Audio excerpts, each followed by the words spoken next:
Welcome to Sustainability Management Institute. We are your hosts, Dr. Gloria Warren, CEO and founder, and Dr. Clay Thompson, COO and founder. Thank you for joining us here today. I'm Dr. Clay Thompson, Chief Operating Officer here at SMI. We're tackling a word that everyone uses, but very few people actually know the real definition. That word is sustainability. Sustainability. What does that actually mean? You see, it's everywhere today.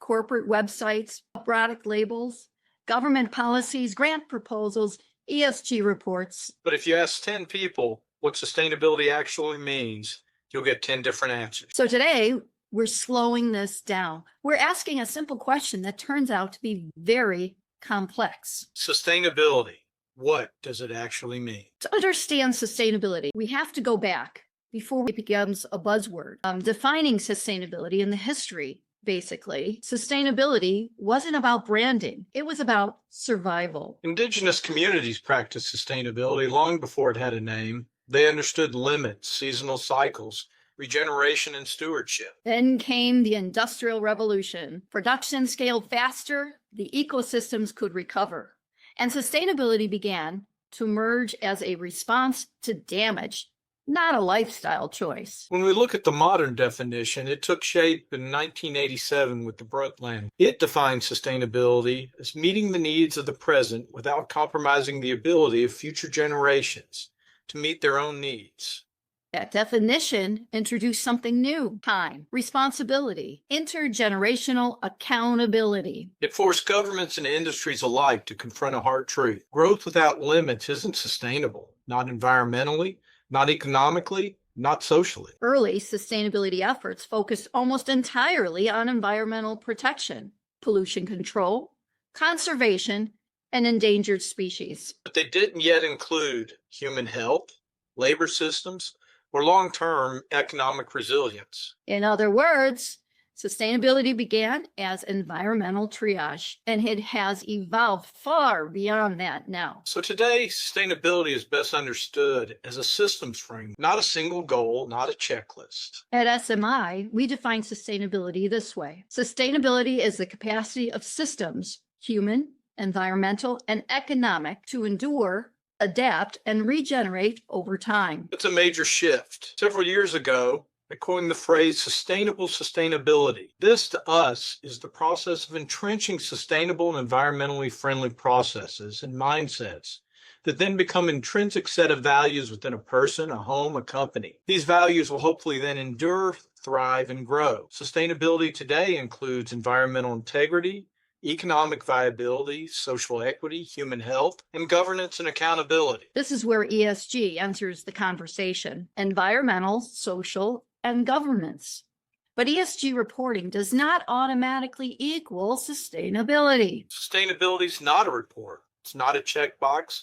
And it's definitely not a marketing slogan. It's how decisions are made, how risks are anticipated, and how systems respond under stress. Modern sustainability asks a better question in new ways. What are the hidden costs? Who bears the long-term burden? What happens when resources tighten? How resilient is this system? This is where sustainability becomes sustainability science, an aggregate of many disciplines applied in the fields of management, research, and multiple sciences. Such as in the field of technology, especially AI. It can support sustainability.